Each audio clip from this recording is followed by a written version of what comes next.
Hello दोस्तों, आशा करता हूँ आप लोग अच्छे होंगे और अच्छे से अपनी पढ़ाई कर रहे होंगे। और हम देखते हैं कि अब तक हमने क्या देख लिया है, क्योंकि आज हमारा सेक्शन 15 चलने वाला है। तो ये हमने सेक्शन आपकी सुविधा के लिए लिख लिया, लेकिन उससे पहले कुछ चीज़ें देखनी होंगी, तब इस सेक्शन की तरफ आएंगे। उससे पहले कुछ चीज़ें देखते हैं, ठीक है। सेक्शन 1 से स्टार्ट किया था हम लोगों ने, सेक्शन 14 लास्ट लेक्चर तक हो गया था, ठीक है। आज हमारा सेक्शन 15 चलेगा। तो सेक्शन 15 चलने से पहले कुछ उसके बारे में जान लेते हैं कि क्या क्या जो है समझने में आसानी हो जाएगी जिससे, ठीक है। सेक्शन 15 को पढ़ेंगे तो हमें सबसे पहले पढ़ना पड़ेगा सिमिलर फैक्ट्स क्या होते हैं। सिमिलर फैक्ट्स, ठीक है।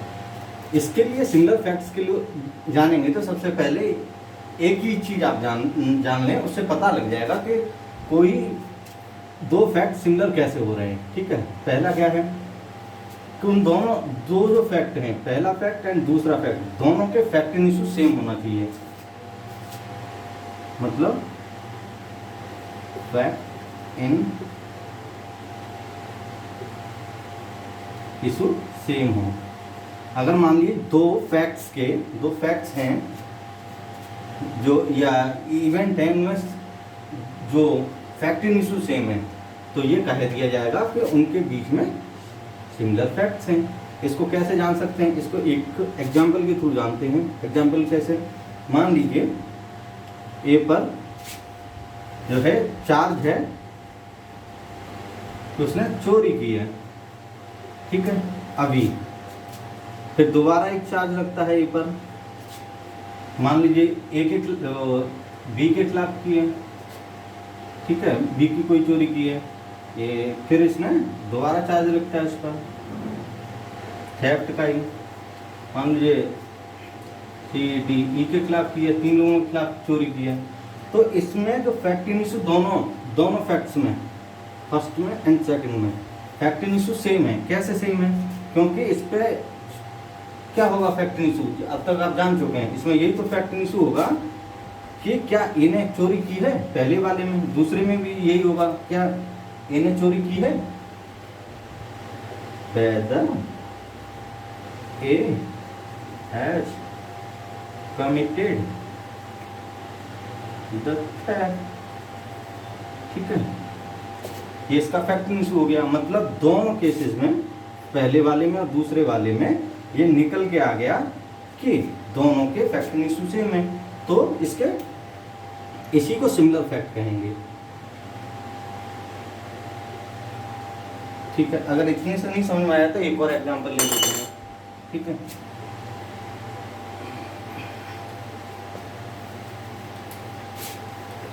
अब इसको पूरे को साफ कर देते हैं। एक और एग्जांपल लेते हैं। मान लीजिए ये है, उसने किसी का मर्डर किया है, ठीक है, मर्डर किया है। फिर उसने मान लीजिए यहाँ पे बी का मर्डर किया है उसी तरीके से, और यहाँ पर उसने फिर मर्डर किया है सी या डी ई का, ठीक है। तो इसमें यही होगा इसी तरीके से कि क्या ए ने मर्डर किया है, जो है इसमें यही तो होगा। इस वाले केस में होगा कि क्या ए ने बी का मर्डर किया है, क्या ए ने इसमें सी डी ई का मर्डर किया है। मतलब इसमें फैक्ट इन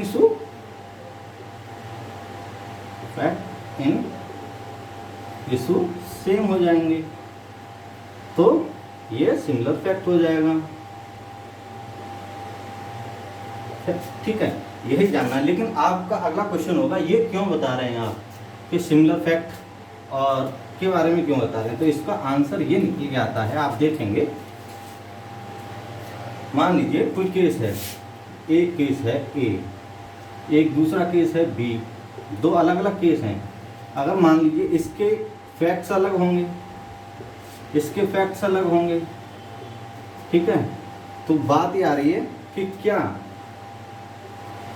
जो पहला वाला जो केस है उसके बेसिस पे दूसरे वाले जो केस है उसको डिसाइड किया जा सकता है या नहीं, तो आपका जवाब आएगा नहीं, क्योंकि दोनों केसेस अलग हैं, अलग अलग हैं और दोनों के फैक्ट अलग हैं। ठीक है, तो दोनों अपने अपने उस जो है जो फैक्ट के हिसाब से डिसाइड किए जाएंगे। लेकिन अगर सिमिलर फैक्ट्स हो जाते हैं किसी में, तो वो किसी चीज़ को, मान लीजिए जब हम सेक्शन पढ़ेंगे अपना 15 तो उसमें ये निकल के आएगी, तो ये बात पता करने के लिए ज़रूरी हो जाता है कि क्या जो एक्ट हुआ है एक्सीडेंटल है या इंटेंशनल है। ठीक है, इसके लिए ये बता रहे थे। तो जानते हैं आगे और इसके बारे में।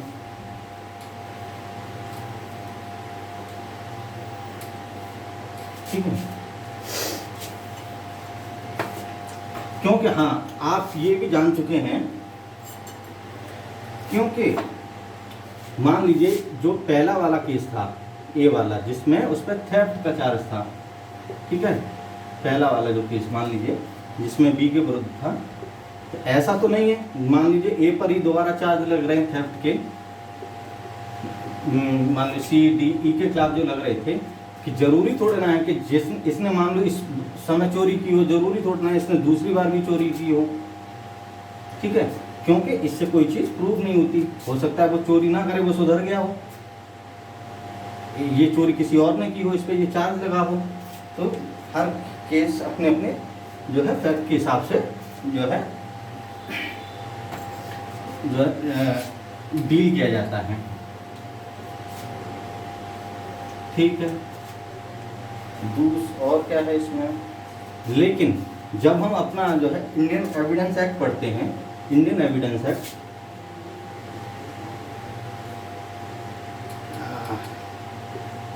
एविडेंस एक्ट पढ़ते हैं, तो वो सिमिलर फैक्ट्स पे बिल्कुल एकदम साइलेंट है कि जो सिमिलर फैक्ट्स हैं, क्या सिमिलर फैक्ट्स के एविडेंस दिए जा सकते हैं या नहीं दिए जा सकते, इस चीज पे साइलेंट है।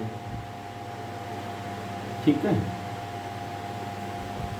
साइलेंट है कि क्या किसी केस में सिमिलर फैक्ट के एविडेंसेस दिए जा सकते हैं या नहीं दिए जा सकते, इस बात पे इंडियन एविडेंस एक्ट साइलेंट है, मतलब कुछ नहीं बताता दिए जा सकते हैं या नहीं दिए जा सकते। लेकिन जो अब तक की जो रूल ऑफ प्रैक्टिस है उसके हिसाब से ये है कि अगर सिमिलर फैक्ट्स कुछ प्रोबेटिव वैल्यू रखते हैं जिससे कि दूसरे केस में कुछ प्रूफ करने में हेल्प मिलती है, तो उसके एविडेंसेस दिए जा सकते हैं। ठीक है, पहला पॉइंट हो गया। दूसरा, if have some probative value, अब एविडेंसेस दिए जा सकते हैं। जनरल रूल तो यही है। जनरल रूल क्या है कि evidence of similar fact can not be given. यहाँ लिख देता हूँ जनरल रूल। जनरल रूल क्या है, evidence of similar fact can not be given, नहीं दिए जा सकते। लेकिन जब इंडियन एविडेंस एक्ट को पढ़ा हमने तो उसमें निकल के आया कि इस बारे में ये साइलेंट है, कुछ नहीं बताता। लेकिन रूल ऑफ प्रैक्टिस ये है कि अगर जो सिमिलर फैक्ट्स हैं उनकी कुछ प्रोबेटिव वैल्यू है तो उसके एविडेंसेस दिए जा सकते हैं। क्योंकि जो रूल है ना कि evidence of similar fact can not be given, ये एक प्रैक्टिस का रूल है, ना कि लॉ का रूल है। क्योंकि ये रूल ऑफ प्रैक्टिस है, ये रूल ऑफ लॉ नहीं है। ठीक है, तो ये बात निकल के आई कि अगर उसकी प्रोबेटिव वैल्यू होगी कुछ तो उसके एविडेंस दिए जा सकते हैं। तो यही वाली जो सेकंड वाला जो क्वेश्चन है उसकी प्रोबेटिव वैल्यू जो होगी तब एविडेंस दिए जा सकते हैं। उसी का आंसर हमको सेक्शन 15 में मिलेगा।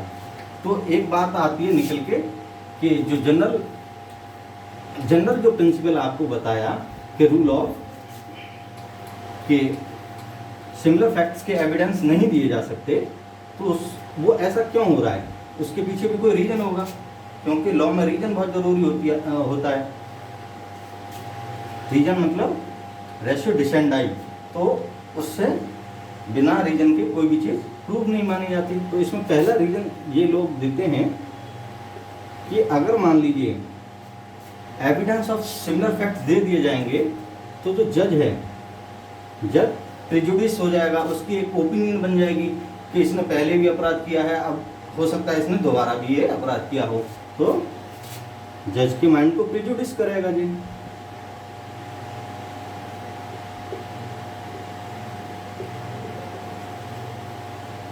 ठीक है। दूसरी बात इस वजह से नहीं देते कि अगर मान लीजिए एविडेंस और सिमिलर फैक्ट देने लगे तो क्या होगा, हर केस इसी बेसिस पे डिसाइड होने लग जाएगा कि भाई साहब उसने किया है और पहले अपराध किया था, इसने दोबारा भी अपराध किया होगा। ठीक है। एक दूसरा तीसरा हो जाता है कि अगर मान लीजिए इसके देंगे तो बहुत सारे फालतू के केसेस भी आने लगेंगे, जिससे कि कोर्ट का टाइम जो है जाया होगा, मतलब फालतू में जो है खर्च होगा। इस वजह से ये जनरल रूल बताया था, उसमें भी आपको बता दिया कि जो इंडियन जो लॉ है उस पर साइलेंट है, और उसकी अगर प्रोबेबिलिटी वैल्यू है तो सिमिलर फैक्ट्स के एविडेंस दिए जा सकते हैं। इतनी बात आपने जान ली। ठीक है। अब इतनी बात जानने के बाद हम सीधे अपने सेक्शन की तरफ आएंगे कि सेक्शन हमारा क्या कहता है। ठीक है। सेक्शन की तरफ आएंगे तो उसमें दो क्वेश्चन हैं। आप जब सेक्शन को पढ़ेंगे सही से तो आपको दो क्वेश्चन दिखाई देंगे। सेक्शन जो है पूरा, पहला क्वेश्चन क्या होगा उसमें, देखिए पढ़ते हैं, उसकी हेडिंग पढ़ते हैं। हेडिंग भी यही है, fact bearing on the question whether the act was intentional और एक्सीडेंटल। ठीक है। पहला जो है उसकी हेडिंग ये है, और पहला क्वेश्चन भी यही बन जाता है, उसमें आगे यही लिखा है। उसमें जो आप डियर एक्ट को देखेंगे। और दूसरा बनता है और done with a particular intent और नॉलेज, जो एक्ट किया गया है किस नॉलेज से किया गया है, या उस जो एक्ट जो किया गया है उसमें उसकी इंटेंशन क्या है। अगर जब कि वो एक सीरीज ऑफ सिमिलर अकरेंसेस है, ठीक है, और हर टाइम जो है वो जिसमें जो पर्सन इन्वॉल्व है उसकी वो एक पर्सन इन्वॉल्व है, समझ में आया। मतलब fact bearing A question whether the act was intentional और एक्सीडेंटल, क्या जो जो जो एक्ट हुआ है, पहले क्वेश्चन का मतलब अगर जनरल देख लें, whether the act was intentional और एक्सीडेंटल। ठीक है। पहला क्वेश्चन यही हो गया। दूसरा क्वेश्चन निकल के आता है, क्या जो एक्ट किया गया है उसमें उसकी नॉलेज और इंटेंशन है कि नहीं है। Whether the act was intentional और एक्सीडेंटल।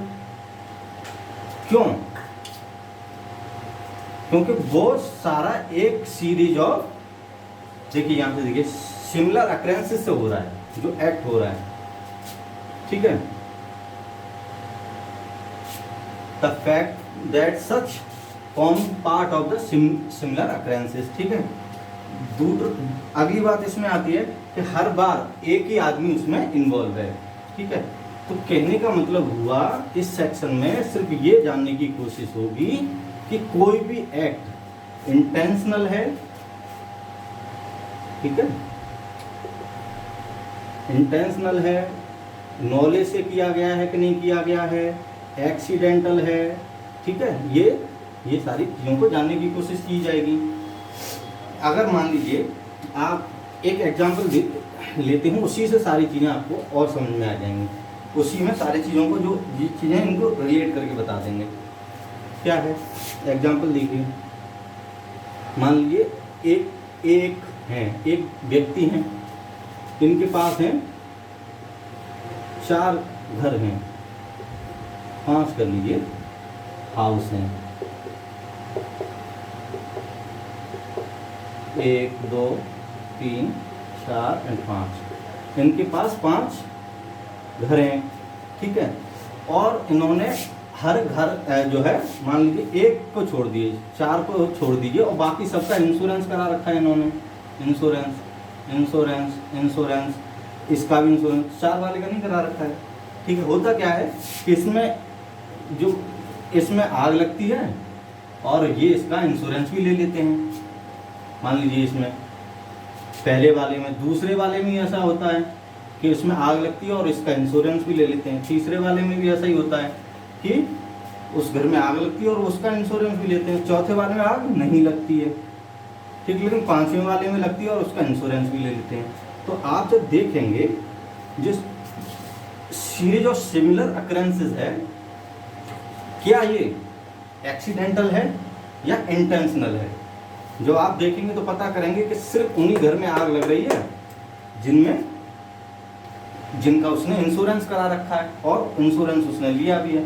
इस वाले घर में जो हाउस नंबर 4 है उसमें आग नहीं लगी है, तो ये निकल के आ गया एक्ट जो है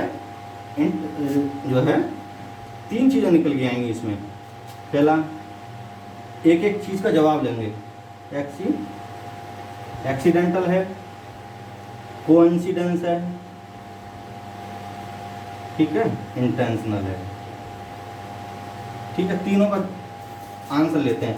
पहले लेते हैं एक्सीडेंटल, ठीक है। क्या ये एक्ट आपको एक्सीडेंटल लग रहा है कि जो घर उसने इंश्योरेंस करा रखा है उन्हीं में आग लगी है और उनका इंश्योरेंस भी लिया है, तो आप कहेंगे साहब ये तो पॉसिबल है ही नहीं कि ये एक्सीडेंटल एक्ट तो हो ही नहीं सकता, ये कुछ और होगा। आगे देखते हैं आप। दूसरा आता है, क्या कोइंसिडेंस हो सकता है ये? दूसरा कि ऐसा थोड़ा ना है कि भगवान इन्हीं पे मेहरबान था, उन्हीं घर में आग लगे जो इसने इंश्योरेंस करा रखा है, तो ये भी हट जाता है। तीसरा आता है इंटेंशनल, तो ये हो जाता है, मतलब ये जो एक्ट था इंटेंशनल था, ठीक है। हमें यही तो जवाब लेना था पूरे क्वेश्चन में, सिर्फ इसी चीज, पूरे सेक्शन 15 में इसी चीज़ का जवाब लेना है कि जो एक्ट किया गया है इंटेंशनल है या एक्सीडेंटल है, ठीक है। क्योंकि एक पार्टी उसमें क्या कहेगी कि एक्ट जो है इंटेंशनल है, दूसरी पार्टी कहेगी एक्सीडेंटल है, तो हमें वही देखना है, ठीक है। तो ये पता लग गया इस वाले केस में कि जो एक्ट किया गया था इंटेंशनल है, ना कि एक्सीडेंटल, ठीक है। एक बहुत ही चर्चित प्रिंसिपल है जो है इंग्लिश लॉ में, वो ये है कि अगर कोई इंसिडेंस, अगर मान लीजिए उसमें क्या है, एक केस है शायद इसमें वो बोला गया था आर वर्सेस स्मिथ में, ये आर वर्सेस स्मिथ का केस है, इसमें बोला गया था अगर कोई इंसिडेंस बार बार एक ही आदमी की फेवर में हो, तो आप समझ जाइए कि वो एक्ट जो है एक्सीडेंटल नहीं इंटेंशनल होगा, ठीक है। यही पूरा जो अभी आपको एग्जांपल दिया था उसमें था, ठीक है। ये समझ में आ गया क्या होगा, ठीक है। इसमें एक केस है जिसको हम देख लेते हैं, बहुत ही सही केस है, उसको समझ लेंगे तो आपको बहुत ही आसानी हो जाएगी इसमें कि, और वो पूछा भी जा सकता है लेकिन है तो इम्पोर्टेंट ही। इसका केस का नाम है एम्परर वर्सेस तुच्छुदास, ठीक है। इसमें क्या होता है कि एक आदमी होता है, वो अपने आप को बताता है कि वो राजा है, और अपने जो फ्रेंड होता है उसको बताता है वो उसका दीवान है। और ये किसको बताते हैं? एक प्रोस्टिट्यूट को बताते हैं, ठीक है। वो प्रोस्टिट्यूट भी समझते हैं कि बहुत पैसे वाले हैं, तो वो उसकी मिस्ट्रेस बन जाती है, ठीक है। उनका आना जाना लगा रहता है फिर उसके पास में। फिर क्या होता है, एक दिन जो है उस जो है प्रोस्टिट्यूट का जो है एक गला कटा हुआ और उसकी सारी जो भी प्रॉपर्टी थी प्रॉपर्टी गायब होती है, मतलब उसका धड़ से गला एकदम गायब, उसकी प्रॉपर्टी भी गायब होती है। ठीक है, तो कुछ समय तक इन्वेस्टिगेशन वगैरह होती है, तो इन्वेस्टिगेशन में कोई कुछ पता नहीं लगता, तो वो लोग भी शांत रहते हैं, जो लोग जो है छुप जाते हैं। लेकिन क्या होता है कि फिर वो आगे चल के कुछ समय बाद ऐसी घटना, लेकिन उसमें क्या है, अलग अलग मिस्ट्रेसेस के साथ में, मतलब प्रोस्टिट्यूट के साथ में करते हैं दोनों लोग मिलके, लेकिन उसमें उनका मर्डर नहीं करते, मतलब प्रॉपर्टी लेके भाग जाते हैं। 3 घटनाएं करते हैं ऐसी, प्रोस्टिट्यूट्स के साथ में 3 घटनाएं करते हैं और तीनों की प्रॉपर्टी लेके भाग जाते हैं और लास्ट वाले में वो पकड़े जाते हैं। ठीक है, और क्या होता है इसमें, फिर इसमें होता ये है कि उन पे केस चलता है, पहले वाला जो जिसमें उसका वो मर्डर कर दिया था, मर्डर विद रॉबरी के लिए केस चलता है। तो इसमें क्या होता है कि जो जो जो जो है जो प्रोसिक्यूशन होता है वो ये प्रूव करने की कोशिश करता है कि ये जो है, जो उसने जो बाद में जो घटनाएं की हैं वो भी जो है सिमिलर अकरेंसेस में आ जाएंगी और उनको भी जो है उसमें शामिल किया जाए, क्योंकि उसके बाद की घटनाएं सेम जैसी हैं, लेकिन कोर्ट इसको एक्सेप्ट करने से मना कर देता है। वो जो प्रोसिक्यूशन होता है, देखिए सेक्शन 14 को प्लीड करता है, सेक्शन 15 को करता है, सेक्शन 9 को करता है, 3 सेक्शंस को प्लीड करता है। इसमें मेजॉरिटी और डिसेंडिंग ओपिनियन भी है, मैं मेजॉरिटी ओपिनियन बता रहा हूँ सिर्फ। ठीक है, तो इसमें जब बात आती है कि इसमें, ठीक है, सेक्शन 14 में कि क्या, सेक्शन 14 में क्या है, स्टेट ऑफ माइंड, और उसको बताने के लिए है। तो बात ये आती है कि जो इसमें ऐसा कोई चीज़ है जिससे कि जो बाद वाली जो अक्रेंसेस हुई हैं, 3 अक्रेंसेस हुई हैं चोरी वाली, क्या वो किसी जो है जो व्यक्ति थे ए और बी, उनकी जो है बॉडी माइंड को बताती हैं, तो कोर्ट ये मना कर देता है। इसमें कोई ऐसी अक्रेंसेस नहीं है कि वो किसी की बॉडी माइंड को बताएं। दूसरा आता है 15 में कहते हैं कि ये जो है 15 में फंस जाएगा। 15 में कोर्ट मना कर देता है। क्या उसके पीछे रीजन देता है कि इसमें कहीं से भी ये डाउट नहीं है पहले वाले केस में कि वो जो मर्डर किया गया है और पैसे छिनाए गए हैं उस प्रोस्टिट्यूट से, कि वो एक्सीडेंटल है या इंटेंशनल, उसमें ऐसा कोई डाउट ही नहीं है। वो तो प्योर ही इंटेंशनल था। डाउट होता तभी तो ये सेक्शन 15 जो है पिक्चर में आता नहीं, इस वजह से उसको भी एक्सेप्ट करने से मना कर देता है। दूसरा बात आती है कि सेक्शन 9 कि उसने जो व्यक्ति था जिसने पहले उसके साथ में जो मर्डर किया है और डकैती की है, वो मर्डर किया है, उसकी प्रॉपर्टी को चोरी किया है, वही व्यक्ति तो है जिसने ये सारी घटनाएं की हैं। तो उसकी यहाँ से पकड़ा जा रहा है तो उसकी आइडेंटिटी प्रूव हो जा रही है, वो सिमिलर व्यक्ति है। तो कोर्ट इसमें भी मना कर देता है। क्या कह के कि मान लीजिए पहले वाले केस में तो रोबरी प्लस मर्डर था और इसमें सिर्फ थेफ्ट है। तो ये इसके केसेस थे। इससे ये पता लग गया आपको कि किस तरीके से एनालिसिस किया जाता है केस में किस। ठीक है, इसको देख लीजिएगा एक बार और क्या है इसमें।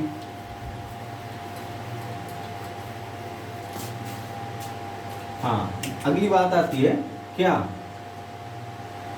जो सिमिलर अक्रेंसेस हैं, जो जैसे क्रिमिनल केस में भी हो सकता है ऐसा, वो सॉरी क्रिमिनल केस में तो हो चुका, बता दिया आपको। क्या सिविल केस में भी हो सकता है? Evidences of same fact in civil cases. ठीक है, जब आपको सेक्शन 12 बताए थे, सेक्शन 12 में बताया था कि अगर कोई जो है एविडेंस जिससे किसी की जो है केस में मिटिगेट जो है जो डैमेजेस हैं वो मिटिगेट हों या एग्रावेट हों, बढ़ें या घटें, उसके एविडेंस दिए जा सकते हैं। ठीक है, तो इस बेसिस पे इस सेक्शन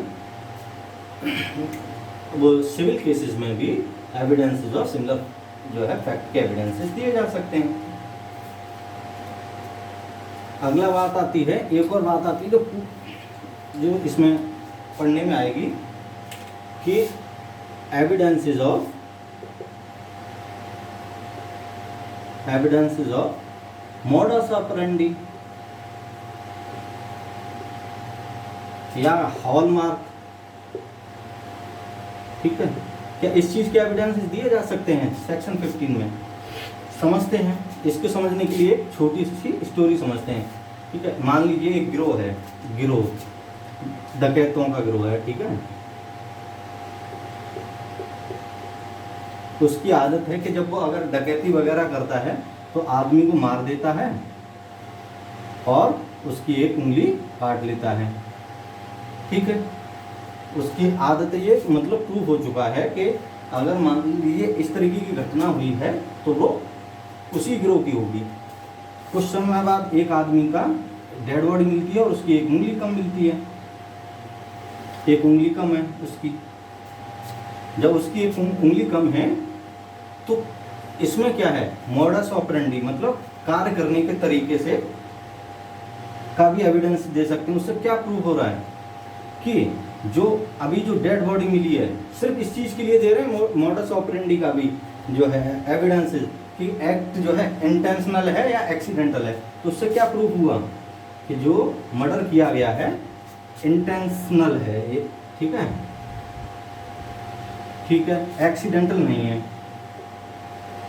एक्सीडेंटल नहीं है, ठीक है। अगर मान लीजिए इसमें सेक्शन 9 का भी हेल्प ले ली जाए तो उसकी आइडेंटिटी भी प्रूव हो जाएगी कि भाई उन्हीं जो गिरोह है जो मार के उसकी एक उंगली काट लेता है पहचान के लिए, तो उससे उसकी आइडेंटिटी भी प्रूव हो जाएगी, क्योंकि सेक्शन 9 में क्या है, identity of any person establish कर सकते हैं।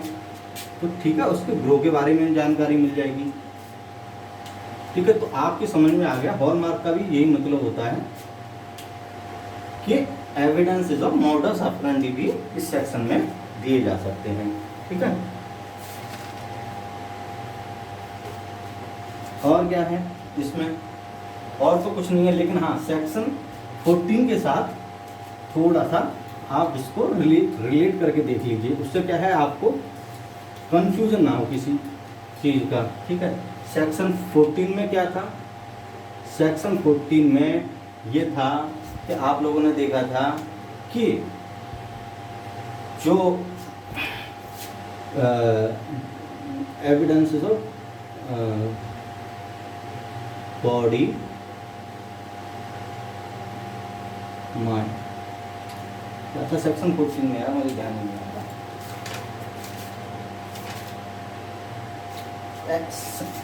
Fact showing the existence of state of mind, ठीक है, स्टेट ऑफ माइंड,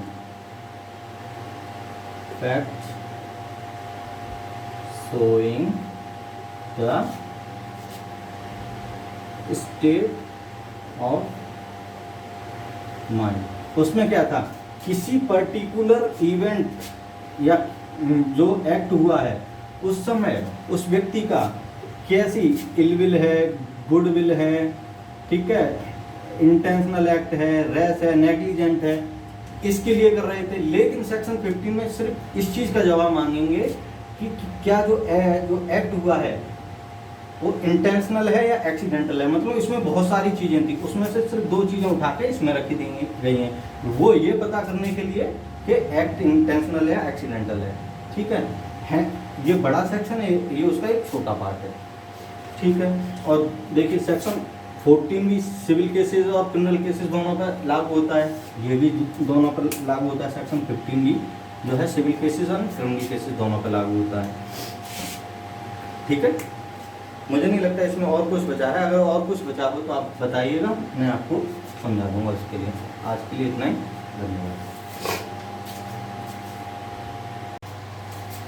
अपना नेक्स्ट सेक्शन है सेक्शन 16, इसमें है existence of course of business when relevant, ठीक है, ठीक है। इसमें क्या, when there is a question whether the particular act was done, ठीक है, कि क्या कोई एक्ट किया गया है या नहीं किया गया है।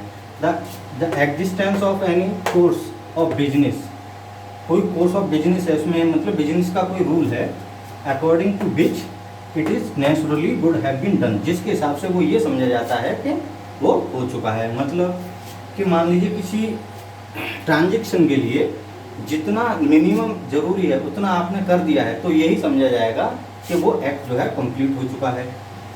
ठीक है, इसमें जो एक एग्जाम्पल भी दिया गया है, जो बी वाला एग्जाम्पल है, आप जो है देखिए सेक्शन 16 में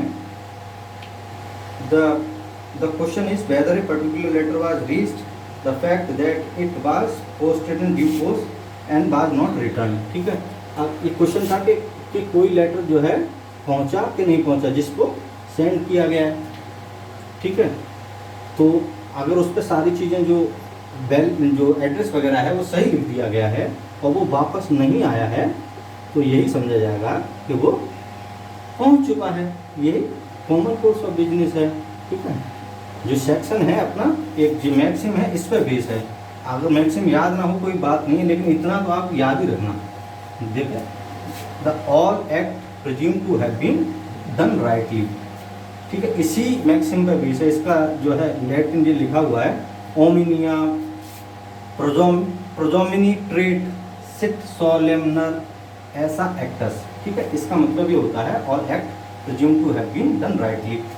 क्योंकि जब आप जो है आगे जब पढ़ेंगे प्रिजम्पशन पढ़ेंगे तो प्रिजम्पशन में भी सेम ही बात बोली गई है। प्रिजम्पशन का सेक्शन 114 का वो जो है एफ पढ़ेंगे तो उसमें यही बात बोली गई है। निकालिए, देखिए अपना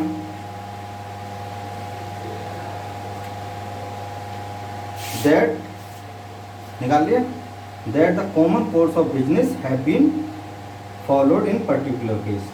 जो किसी भी केस में जो उसके जो है किसी भी पर्टिकुलर केस में उसके कॉमन कोर्स ऑफ बिजनेस को हमेशा फॉलो किया गया है, ये प्रिजम्पशन है। तो इस सारी बातों को प्रिज्यूम करके ही चलता है कोर्ट। ठीक है, कि अगर आपने लेटर जो था अगर वैलिड पते के साथ पोस्ट कर दिया है और जो वापस नहीं आया तो ये समझा जाएगा कि वो पहुंच गया है। ठीक है, सेक्शन 16 में इतना ही, बस इतना याद रखना है आपको। धन्यवाद।